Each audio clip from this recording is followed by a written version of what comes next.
আজ আমি আপনাদের 2D ইমেজকে কী করে 3D ইমেজ করা যায় সেটি দেখাবো। তার জন্য প্রথমে ফটোশপে আমরা এই ছবিটি ওপেন করলাম। এখন এই ছবিটির আরও দুটি কপি করব। তার জন্য কিবোর্ড থেকে Ctrl+J দুবার প্রেস করলাম। এই দেখুন 3টে লেয়ার হয়ে গেছে মোট। এখন ওপরের দুটো লেয়ারের এই আইকনগুলিতে ক্লিক করে হাইড করে রাখলাম।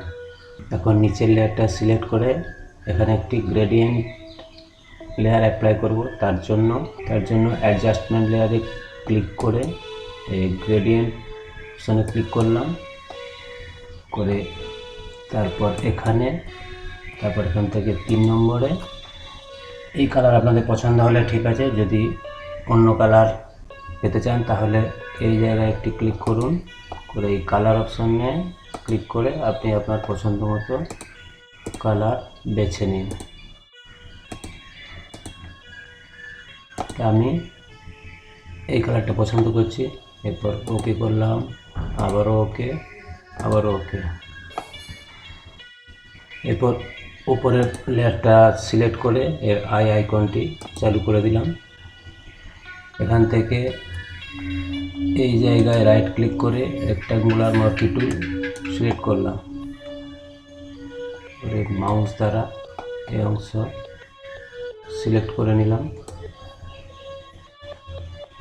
এরপর মাউসে রাইট ক্লিক করে ট্রান্সফর্ম সিলেকশানে ক্লিক করলাম, আবারও মাউসে রাইট ক্লিক করে এরপর পার্সপেক্টিভ অপশানে ক্লিক করে এই কর্নারগুলি ধরে ভেতরের দিকে এবং বাইরের দিকে ক্লিক করে সিলেকশন এরিয়া ঠিক করে নিলাম। এরপর যদি আমরা উপরে নিচে বাড়ানো বা কমানো করতে চান তাহলে এই স্কেল অপশানে ক্লিক করে আপনি এই ফিলটা বাড়ানো বা কমানো করতে পারেন। আমার দরকার নেই তাই এই জায়গায় রাখলাম। এখানে একটি ক্লিক করলাম। এখন এই লেয়ারের নিচে একটা নিউ লেয়ার তৈরি করতে হবে, যেটা থেকে পরে শ্যাডো তৈরি করব। তার জন্য কি করব, কিবোর্ড থেকে কন্ট্রোল প্রেস করে ক্রিয়েটে নিউ লেয়ারে ক্লিক করলাম। দেখুন এই লেয়ারের নিচে একটা লেয়ার তৈরি হয়ে গেছে। এবং উপরের আইকনটিতে ক্লিক করে আবার ওই লেয়ার হাইড করে দিলাম। এখন এই লেয়ারটি ব্ল্যাক কালারে ফিল করব। তার জন্য ব্যাকগ্রাউন্ড কালার ব্ল্যাক যদি থেকে থাকে ভালো, নাহলে এখানে ক্লিক করে আপনারা ব্ল্যাক করে নেবেন। দিয়ে কিবোর্ড থেকে Ctrl+ব্যাক বাটন প্রেস করুন, এখন ব্ল্যাক কালার হয়ে যাবে। এখন ব্ল্যাক কালারে পরিবর্তন হয়ে গেছে। এরপর আবার উপর লেয়ারে ক্লিক করে এখানে আইকনটি চালু করে দিলাম। এরপর এখানে একটি লেয়ার মাস্ক অ্যাড করব। তার জন্য এই জায়গায় ক্লিক করলাম। এর ফলে সিলেক্টেড এরিয়া ছাড়া বাকি অংশ মাস্ক বা হাইড হয়ে গেছে। এরপর এই জায়গায় একটি বর্ডার বা স্ট্রোক অ্যাপ্লাই করব। তার জন্য এই এফেক্টস অংশে ক্লিক করলাম, করে স্ট্রোক সিলেকশন করলাম।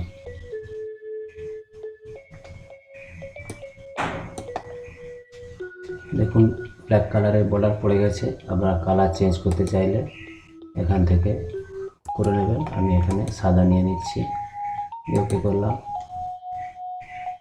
ওপাসিটি 100% রাখবেন, ব্লেন্ড মোড নর্মাল রাখবেন, পজিশন ইনসাইড রাখবেন, আর কত চওড়া বর্ডার দেবেন এই পিক্সেলটা আপনারা ঠিক করে নেবেন।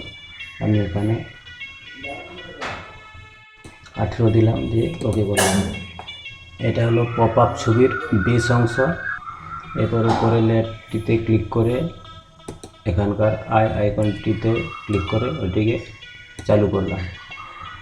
এরপর এখান থেকে ফটোশপের যে সমস্ত সিলেকশন টুল আছে তার মধ্যে থেকে যে কোনো একটি বেছে নিয়ে উপরের পপ আপ অংশ সিলেক্ট করতে হবে। তো আপনি নিজের মতো যেটা খুশি ইউজ করবেন। আমি এইখানে রাইট ক্লিক করে কুইক সিলেকশন টুল ইউজ করছি। ছবিটি একটু বড় করে নিচ্ছি। সিলেকশন করছি। আপনারা ধৈর্য সহকারে এই সিলেকশনের কাজটি করবেন। এখানটা বেশি হয়ে গেছে সিলেকশন, তার জন্য মাইনাস করে দিচ্ছি। এখানটাও বেশি হয়েছে।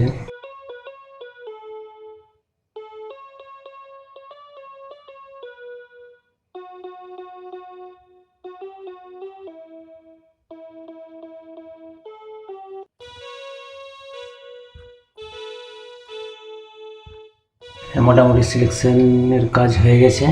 আমি এখানে রাইট ক্লিক করে ফেদার নির্বাচন করলাম, ফেদার রেডিয়াস দিচ্ছি 2 দিয়ে ওকে করলাম। এখানে একটি লেয়ার মাস্ক অ্যাপ্লাই করব, যার ফলে সিলেক্টেড এরিয়া ছাড়া বাকি অংশগুলো সব হাইড হয়ে যাবে। দেখুন, তার জন্য এখানে ক্লিক করছি। দেখুন, এখন আমাদের 3D pop up image ready. এই জায়গাগুলো সিলেকশন ভালো হয়নি বলে এগুলো এরকম দেখাচ্ছে। আপনারা চাইলে ইরেজার দিয়ে এগুলো মুছে দিতে পারেন, বা সিলেকশন যদি আপনারা ধৈর্য সহকারে করেন তাহলে তার দরকার পড়বে না। এরপর এই লেয়ারটি অ্যাক্টিভ করলাম, করে এই লেয়ার এবং লেয়ার মাস্ক এর লিঙ্ক আনলিঙ্ক অপশানে ক্লিক করে এটিকে আনলিঙ্ক করে দিলাম।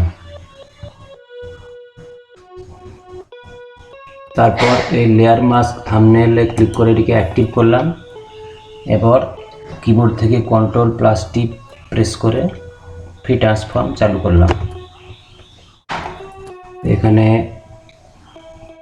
তারপর মাউসে রাইট ক্লিক করে র্যাপ সিলেক্ট করলাম। এরপর এই কর্নার ধরে একটু উপরের দিকে তুললাম। দেখুন, নিচের ব্ল্যাক কালারটা শ্যাডো তৈরি করতে এবার কেমন কাজে লাগবে। এরপর এই কর্নার ধরে একটু উপরের দিকে ড্র্যাগ করলাম। এরপর এখানে একটি ক্লিক করলাম। এরপর এই লেয়ার 2 অপশনটিতে ক্লিক করে এটিকে অ্যাক্টিভ করলাম।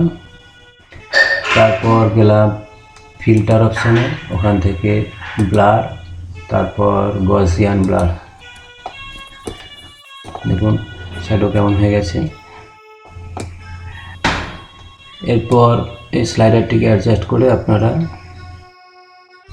শ্যাডোটি কেমন দিতে চান সেটি ঠিক করবেন। ওকে করলাম। কিছু কিছু জায়গায় এই সাইড এবং এই সাইডেও শ্যাডো চলে এসেছে। এটা যদি আপনারা দূর করতে চান তাহলে আবার কিবোর্ড থেকে Ctrl+T প্রেস করে ট্রান্সফর্ম চালু করুন এবং আবার রাইট ক্লিক করুন, মাউসে দিয়ে র্যাপ সিলেক্ট করুন, করে এই জায়গাগুলো ড্র্যাগ করে ভেতরের দিকে টেনে দিন। তাহলে দেখুন যে শ্যাডোটা সাইডে নেই, শুধুমাত্র নিচের দিকে আছে। যদি উপরের দিকেও থাকে তাহলেও আপনারা এরকম করে টেনে দেবেন। দিয়ে এই জায়গায় ক্লিক করুন। দেখুন আমাদের 3D pop up image ready.